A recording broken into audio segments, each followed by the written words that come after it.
श्री मोहम्मद नदीमुल हक अपनी बात जारी रखेंगे। Sir, I thank you very much for giving me this time. Please no. ये जबर भी देखा है, तारीख की नजरों में लम्हों ने खता की थी, सदियों ने सजा पाई।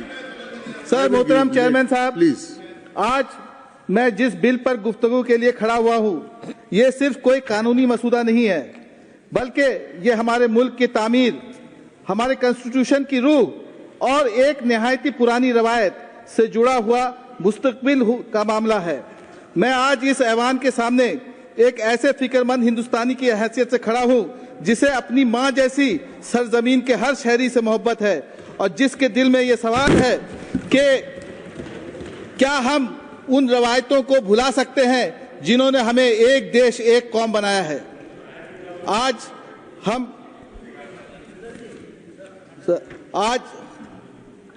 आज हम जिस वक़्फ़ तरमीमी बिल पर गुफ्तगू कर रहे हैं, ये मामला सिर्फ मुसलमानों से वाबस्ता नहीं है, बल्कि ये पूरे हिंदुस्तान के समाजी तवाज़ुन और शहरी तहजीब से जुड़ा है। सर, जिस बिल को हुकूमत लाना चाहती है वो हमारे फंडामेंटल राइट्स को शदीद नुकसान पहुंचाता है। हमारी बुनियादी बात यह है कि ये सिर्फ एक मजहबी मसला नहीं बल्कि एक कॉन्स्टिट्यूशनल इशू भी है। मैं एक बार फिर कहूँगा, ये एक निहायत अहम और संगीन आईनी मसला भी है।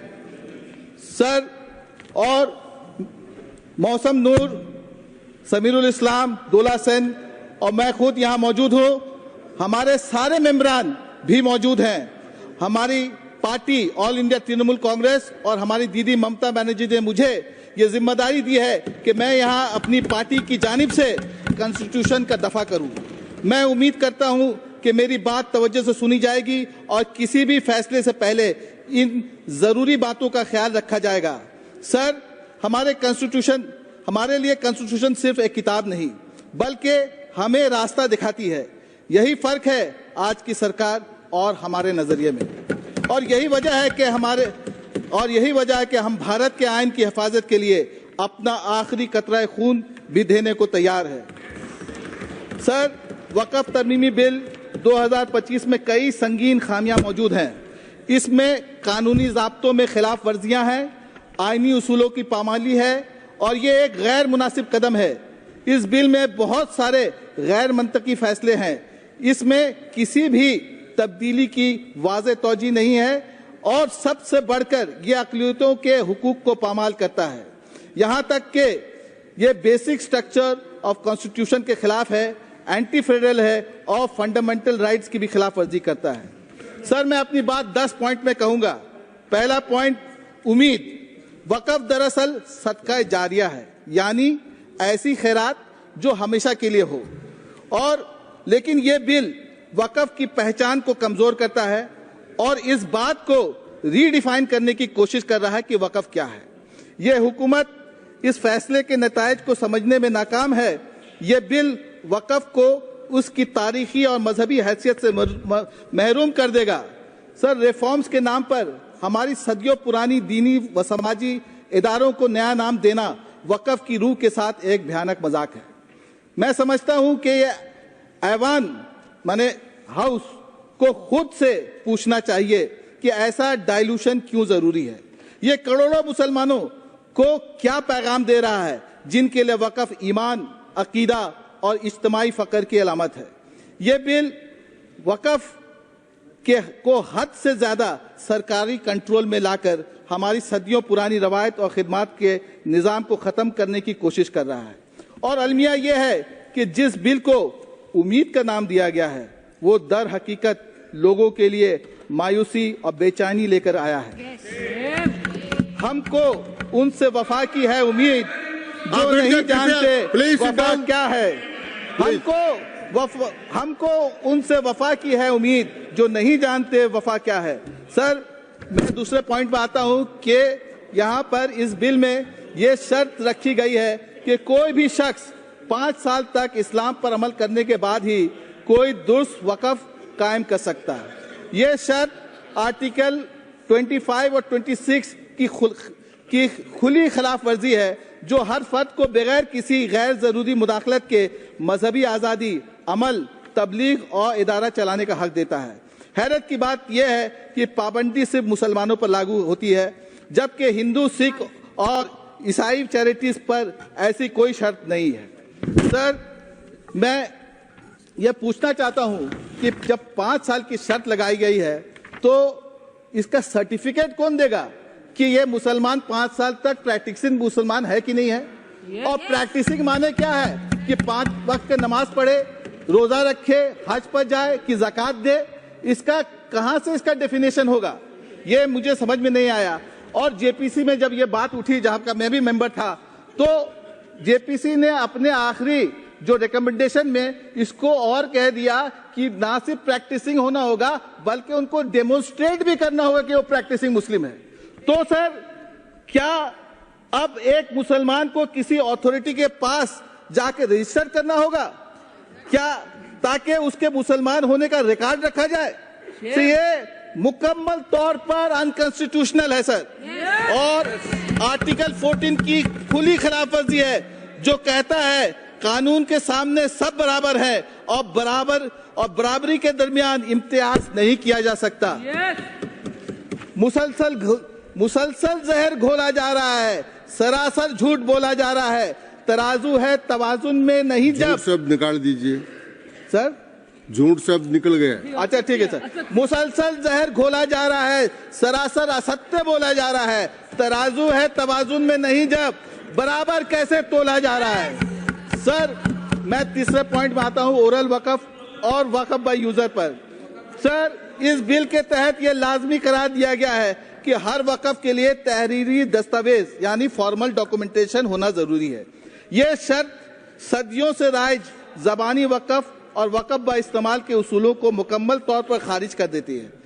मुस्लिम फ़िक़्ह ने हमेशा इस बात को तस्लीम किया है कि ज़बानी ऐलान से भी वक़फ़ कायम किया हो सकता है, और ऐसी ज़मीनें जो अवामी तौर पर मसाजिद, कब्रिस्तान या मदरसे के तौर पर इस्तेमाल होती रही हैं, वो भी वक़फ़ के दायरे में आ जाती हैं। इस हकीकत को नज़रअंदाज करके ये कानून हज़ारों ऐसे मौजूदा औक़ाफ़ को ख़त्म कर देगा जिनके पास कागजी सबूत मौजूद नहीं है। इस तब्दीली से न सिर्फ तनाज़ात पैदा होंगे बल्कि कम्युनिटी प्रॉपर्टी का नुकसान भी रातों रात हो सकता है। ऐसी तारीखी मस्जिद, कब्रिस्तान और तालीमी इदारे जो शायद कभी सरकारी तौर पर रजिस्टर्ड ना हुए मगर नस्लों से आवाम की खिदमत कर रहे थे, अब वो अपनी कानूनी हैसियत से महरूम हो जाएंगे। ये और कुछ नहीं बल्कि एक कल्चरल वैंडलिज्म है। मैं अपने चौथे पॉइंट पर आ रहा हूं सर, कि इस बिल में वक्फुल औलाद को इस तरह पेश किया गया जैसे ये सिर्फ एक वरासती चाल हो, जबकि हकीकत ये है कि ये एक नाकाबिली वापसी और नेक नियति पर मुबनी अतिया होता है जो शरीयत के उसूलों के तहत वाकिफ को ये हक है देता है कि वो अपने बेनिफिशियरी का इंतखाब खुद करे। तो मेरे हिसाब से ये मुदाखलत अननेसेसरी है। मैं 5वें अपने पॉइंट पर आता हूँ, डिजिटल निज़ाम और वामसी पोर्टल। इस बिल में वक़फ़ इमलाक को डिजिटाइज करने के लिए वामसी पोर्टल के इस्तेमाल की बात की गई है, लेकिन हकीकत यह है कि रजिस्ट्रेशन में ताख़ीर, पोर्टल हमेशा क्रैश होता रहता है और दीगर तकनीकी मुश्किलात आम मसला है। सर, अब यह सवाल है कि हम अपनी मजहबी जायदादों के मुस्तकबिल को इस नाकिस निज़ाम पर कैसे छोड़ सकते हैं? क्या आप कहना चाहते हैं कि सिर्फ वही वक़फ़ तस्लीम किया जाएगा जो 6 महीने में रजिस्टर्ड हो जाए, और जो ना हो सकेगा तो उसका क्या हाल होगा? क्या वो हमेशा के लिए गैर कानूनी हो जाएगा? सब मंत्री जी बैठे हैं, जब ये जवाब देंगे तो इस पर थोड़ा अगर वाज़ा कर दें तो मैं इनका शुक्रगुजार हूँगा। मैं 6ठे पॉइंट पर आ रहा हूँ सर, कि वक़फ़ बोर्ड और हमारे सेंट्रल वक़फ़ काउंसिल के कंपोजिशन पर। इस बिल का मकसद मरकजी वक़फ़ काउंसिल और रियासती वक़फ़ बोर्ड में मुसलमानों की नुमाइंदगी कम करना है। सर, सेंट्रल वक़फ़ काउंसिल में 22 में से 12 और स्टेट वक़फ़ बोर्ड में से 11 में से 7 अरकान अब गैर मुस्लिम हो सकते हैं। सीओ भी, जो सीओ होता है वो भी गैर मुस्लिम हो सकता है, लेकिन ये ज़रूरी है कि उसको वक़फ़ के लॉ से या जो जुरिस्प्रूडेंस है वक़फ़ का, उससे उसको वाकिफ़ होना ज़रूरी है। इसके अलावा कई ओहदों से मुसलमान होना लाजमी की शर्त भी हटा दी गई है। ये एक वाज़ा कोशिश है कि मुसलमानों का अपनी ही मजहबी इमलाक पर अख्तियार कम किया जाए और इंतजामी अख्तियार को सेंट्रल कंट्रोल के मातहत लाया जाए। सर, दिलचस्प बात यह है कि जब यह बिल लोकसभा में इंट्रोड्यूस किया गया था तो उसमें एक बड़ी ड्राफ्टिंग की गलती रह गई थी। उसमें लिखा हुआ था कि any member who is a non Muslim will be disqualified. तो यानी हुकूमत ने बिल पेश करने से पहले अपना होमवर्क ठीक से नहीं किया और ये गलती हम लोग जेपीसी में जाकर के पकड़े। इसलिए जरूरी है ऐसे बिल्स को पार्लियामेंट्री कमेटियों में भेजा जाए ताकि ठीक से स्क्रूटनी किया जाए। आप सब जानते हैं सर 10 में से 7 बिल स्क्रूटनी में जाते थे, अब सिर्फ 2। सर, इस बिल में ख्वातीन की नुमाइंदगी का जिक्र किया गया है, मगर हकीकत यह है कि ख्वातीन पहले से ही वो सेंट्रल वक्फ काउंसिल में वो मेंबर हैं और स्टेट वक्फ बोर्ड में भी मेंबर हैं। कहा जा रहा है कि उनको यहाँ पर उनको प्रावधान किया जा रहा है, लेकिन सर यहाँ पर मेरे पास ये एक्ट की किताब है और इसमें 4 फरवरी 2009 में जो कंपोजिशन है उसमें मैं 3 नाम पढ़ रहा हूँ। डॉक्टर दरख्शा अंद्राबी जम्मू से, डॉक्टर मिसेस सैयद तस्वीर नसरीन कलकत्ता से और श्रीमती मुनव्वरी बेगम तमिलनाडु से। तो ये तो पहले से है, ये महिला तो पहले से वक्फ सेंट्रल वक्फ काउंसिल के मेंबर है, फिर आप क्या रिजर्वेशन हम लोग को दे रहे हैं कि बोल करके ये है? वो तो हमारी पार्टी देती है सर। 39% वीमेन एमपीज वो हमारी पार्टी के पास है। 14% में लेकर के इतनी बड़ी बड़ी बात कर रहे हैं कि हम रिजर्वेशन दे रहे हैं। सर, इस बिल में ये भी चेंज किया गया, जो इलेक्टेड बॉडी थी, बहुत सारे इलेक्ट होके आते थे, अब सिर्फ नॉमिनेट होके आएंगे, अपॉइंट होके आएंगे। तो ये आर्टिकल 26 की खिलाफ वर्जी है सर, जो हर मजहबी ग्रोह को अपने मजहबी मामलात में खुद चलाने का बुनियादी हक देता है। सर, ये क्लॉज मुकम्मल तौर पर अनकॉन्स्टिट्यूशनल है। इस बिल में बोहरा और आगा खानी कम्युनिटी की भी बात शामिल करने की गई है। जेपीसी में सर बोहरा लोगों ने आकर के अपना डिपोजिशन दिया था और उन्होंने साफ साफ कहा कि हम लोग इस एक्ट के तहत कहीं भी नहीं रहना चाहते, हमारा अपना निजाम है। अब जबरदस्ती उनको ला करके आप उसको बना रहे हैं जो खुद मेंबर नहीं बनना चाहते। मैं अपने 7 पॉइंट पर आता हूं सर, लिमिटेशन एक्ट पर। यह बिल लिमिटेशन एक्ट 1963 को वक्फ इमलाक पर लागू करता है और मौजूदा कानून क्लॉज 107 को मुकम्मल तौर पर खत्म कर देता है, जो अब तक वक्फ को इस एक्ट से एग्जेम्प्ट करार देती थी। क्लॉज 107 को हटाकर कॉन्स्टिट्यूशन के आर्टिकल 14, 15 और 26 की सरी खिलाफ वर्जी है। लिमिटेशन एक्ट एक आम कानून है और इसे वक्फ जैसे मखसूस मजहबी कानून पर लागू करने से इनक्रोचर्स वक्फ के जमीनों पर एडवर्स पोजीशन के जरिए मिल्कियत का दावा कर सकेंगे। ये कानून वक्फ के दायमी तस्वुर यानी हमेशा के लिए दीनी और फलाही मकसद से वक्फ की गई जायदादों की बुनियादी नजरिए को तोड़ता है। मजीद तशवीश की बात है कि वक्फ इमलाक जैसा कि मसाजिद, कब्रिस्तान, मदारिस वगैरह अब तक रियासती हुकूमत के दायरे अख्तियार में थे, लेकिन ये बिल उन्हें मरकजी हुकूमत के मातहत लाने की कोशिश करता है, यानी स्टेट वक्फ बोर्ड को बाईपास किया जा रहा है। ये एक एंटी फेडरल कदम है सर और सेंट्रलाइजेशन ऑफ पावर। इस बिल में क्लॉज 108A भी शामिल किया गया है, जो सेंटर को यह अख्तियार देता है कि वो जमीन से ताल्लुक कानून बना सके। सर, हम लोग सबको मालूम है कि land is a state subject, खा स्टेट के दायरे में ही क्यों ना हो। यह बिल मजहबी, समाजी और माशरी बहबूद माने वेलफेयर को मुतासिर कर सकता है और वक्फ इमलाक को गैर कानूनी कब्जों के लिए खुला छोड़ देगा, क्योंकि इसमें कोई लीगल सेफगार्ड नहीं रखा गया है। सर, पहले 2 साल की सजा थी, उसको कम करके 6 महीना कर दिया गया जो इनक्रोचर्स के लिए, और जो ऑफेंस कॉग्निजेबल और नॉन बेलेबल था अब उसको बेलेबल कर दिया गया। सर मैं अपने अगले पॉइंट पर आता हूं 8 नंबर पर कि centralisation of power in government officials.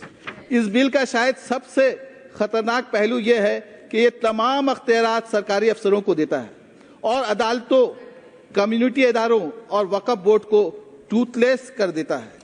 JPC report के बाद अब बिल में क्लॉज शामिल किया गया है कि एक नामजद अफसर जो जिला कलेक्टर से ऊपर का दर्जा होगा ये फैसला करेगा कि कोई जायदाद वक्फ है या नहीं।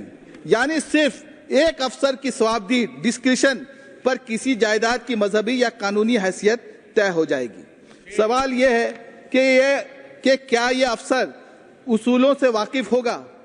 क्या ये उस रवायत की रूह का इल्म उसके पास होगा? Sir, this is against the principle that no one can be a जज इन देयर ओन कॉज। ये आर्टिकल 25 और 26 की खुली खिलाफ वर्जी है। सर, मैं अपने 9th पॉइंट पर आता हूं कि ट्राइब्यूनल्स के फैसले फाइनल होते थे, अब वो फाइनलिटी खत्म हो गई। इसलिए एक अननेसेसरी अमेंडमेंट है सर, क्योंकि ये अब जितने लीगल डिस्प्यूट उसको और लंबा करेगा और जो कोर्ट पर पहले से बोझ है हमारे हाई कोर्ट और सुप्रीम कोर्ट पर, उस पर और बढ़ाएगा सर। मगर ये तरमीम दीगर मजहबी कानून के मुतज़ाद है, क्योंकि दूसरे मज़ाहिब के चैरिटीज में ट्राइब्यूनल के फैसले को हतमी तस्लीम किया जाता है। माने फाइनल दूसरा जितना भी ट्राइब्यूनल है उसका फैसला, खाली इसी को फाइनल नहीं किया गया। तो वक़्फ़ के मामले में ये अलग म्यार क्यों? ये एक सर डिस्क्रिमिनेटिव मूव है सर। मैं कहना चाहता हूं कि ये सरासर डायरेक्ट अटैक ऑन फेडरलिज्म है। ये बिल सिर्फ वक़्फ़ का मामला नहीं बल्कि हमारे फेडरल स्ट्रक्चर पर एक सरासर खतरनाक हमला है। यूनियन गवर्नमेंट पूरे मुल्क में वक़्फ़ के मामलात को बराह रास्त कंट्रोल करके रियासतों के दायरा अख्तियार को नज़रअंदाज कर रही है। ये एक खतरनाक मिसाल काम करेगी। आज वक़्फ़ निशाने पर है, कल मंदिर की जमीन, चर्च की जमीन या गुरुद्वारे की जमीन भी निशाने पर आ सकती है। यह बिल सेंट्रलाइजेशन ऑफ पावर करके हमारे यूनियन की बुनियाद को हिला रहा है, जिसकी रूह डिवीजन ऑफ पावर में है, ना कि सेंट्रलाइजेशन ऑफ पावर में। मैं इस ऐवान के तमाम मुअज़्ज़िज़ मेंबरान से गुजारिश करता हूं कि वो इस बिल की मुखालफत सिर्फ मजहबी आइनी बुनियाद पर ही नहीं बल्कि फेडरल प्रिंसिपल्स की बुनियाद पर भी करें। सर, मैं यहाँ केरल के मुनम्बम इलाके का भी जिक्र करना चाहता हूँ, जहाँ 700 से जायद खानदान बरसों से आबाद है। मैं इस ऐवान में ममता बनर्जी की पार्टी का रुकन होने की हैसियत से खड़ा हूँ और ये बात वाज़ा तौर पर कहना चाहता हूँ कि एक भी खानदान बेदखल नहीं होगा। No one will be evicted। Sir, please इस मुकामी मामले को वक़्फ़ बिल से ना जोड़ा जाए। ये दो बिल्कुल अलग इश्यूज है। ये जगह बंगाल में है क्या? सर, आखिरी में मैं जिक्र करना चाहता हूँ मैं जिक्र करना चाहता हूँ सर, आखिरी में कि बहुत सारी कमिटियों का रिकमेंडेशंस पर यह बिल मंत्री जी ने कहा कि मैं इसको सबका रिकमेंडेशन लेकर के बिल लेकर के आया हूं कि वो पार्लियामेंट्री कमिटीज अलग अलग है। लेकिन अगर आपको रिफॉर्म करना ही है तो आप इन जितनी कमिटियां तो उसमें तीन रिकमेंडेशंस तो उसको आप मान लीजिए। एक कि मुसलमानों में तालीम के फरोग के लिए एक नेशनल एजुकेशन बोर्ड का क़याम, इसको तो मानिए सर। दूसरा, इन्हीं कम्युनिटी ने रिकमेंड किया था कि वो वक्फ जायदाद जिन पर सरकारी एजेंसियां काबिज हैं उन्हें वापस वक्फ बोर्ड को दिया जाए। और उनका लास्ट रिकमेंडेशन में जिसको मैं पढ़ रहा हूं कि पब्लिक प्रेमिसेस ब्रैकेट में eviction of unauthorised occupants act 1971 के तहत वक्फ को लाया जाए। सर, मैं हैरान हूं कि इन्होंने ये सब रिकमेंडेशन का कहीं पर भी जिक्र नहीं किया। इसमें जो बिल आया इसमें नहीं है, बल्कि अभी जो 2014 में एंटी एनक्रोचमेंट एक्ट वक्फ का जो था, जो राज्यसभा में लाइव था, उसको ये बिल पेश करने से पहले उन्होंने विड्रॉ कर लिया। सर, अगर आज वक्फ निशाने पर है तो याद रखिए कल किसी को भी मंदिर, चर्च, गुरुद्वारे पर भी यही कानून लागू किया जा सकता है, किसी के भी। आइए हम खुलकर बात करें। वक्फ कोई आम इदारा नहीं, ये एक रूहानी विरासत है, एक ईमानी अमानत है जिसकी जवाबदेही मुकद्दस फर्ज है और जिनसे आज खयानत हो रही है। सर, मैं इस मुअज़्ज़िज़ ऐवान से पुरखुलूस अपील करता हूं, इस बिल को मुकम्मल तौर पर मुस्तरद कर दिया जाए। अगर इस्लाह करना, अगर रिफॉर्म करना है तो मिल्लत के एतमाद, मशवरे और शराकत के साथ की जाए, ना कि ज़बरदस्ती।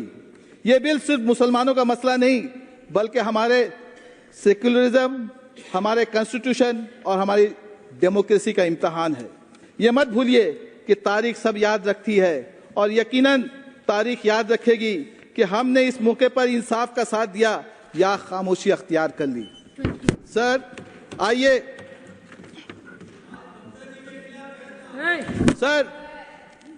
सर बुलडोजर राज का हमने बहुत नाम सुना है, लेकिन बुलडोजर राज हमारे दिल से हिंदुस्तान की बू नहीं निकाल सकती। सर मैं कह सकता हूं कि हमारे पुरखों की कब्रें यहाँ हैं, हमारी भी होगी, हमारे बच्चों की भी होगी। मजहब नहीं सिखाता आपस में बैर रखना, हिंदी है हम, वतन है हिंदुस्तान हमारा। सर इस मुल्क को डिवाइड करने की कोशिश की जा रही है, इस मुल्क को डिवाइड करने की कोशिश की जा रही है। मैं आम तौर पर किसी शख्स को ज्यादा अहमियत नहीं देता हूं, लेकिन चूंकि वो बंगाल में अपोजिशन लीडर हैं, इसलिए उनका जुमला दोहराना चाह रहा हूं। वो कहते हैं जो हमारे साथ हम उनके साथ, सबका साथ सबका विकास बंद करो। मैं रिपीट करता हूं सर, जो हमारे साथ हम उनके साथ, सबका साथ सबका विकास बंद करो। तो मंत्री जी और सबसे मैं पूछना चाहता हूं, क्या आप उनका साथ देते हैं? सर कहां गया आपका सबका साथ सबका विकास? मैं पूछना चाहता हूं सर 272 का पावर चाहिए लोकसभा में एक बिल पास करने के लिए। 400 पार का नाम सुना था सर, 350, 300, 272 भी नहीं हुआ, 240। और अभी सबका उसमें सबका साथ लेकर करके वो बिल ये पास कर करके जो आया है, इसके तहत सर मैं ये कह सकता हूं कि बहुत बार यहाँ के लोग, मोदी जी और शाह जी ने बंगाल में जाके रैलियां की हैं, मगर बंगाल ने उन्हें मुस्तरद कर दिया। और 2026 में भी यही होगा, क्योंकि यूनिटी इन डाइवर्सिटी की मिसाल है बंगाल, और वहां पर ये है। सर मैं अपना बस चंद लाइन करके अपने खत्म करता हूं सर, मुझे मौका दीजिएगा सर। 3 मिनट है आपको आपको मैंने रोका नहीं, शुक्रिया, टोका भी नहीं। The Waqf bill is not just about property or governance, it's about dignity, it's about identity, and it's about whether we will let our rights be rewritten by those who see us as mere footnotes in this nation's story. When institutions that have stood for centuries serving education and welfare are suddenly questioned, when our places of worship and our sacred lands are put under the scanner while others remain untouched, we must ask who gets to decide how much is enough. We do not owe explanations for our presence, for our heritage, for our existence.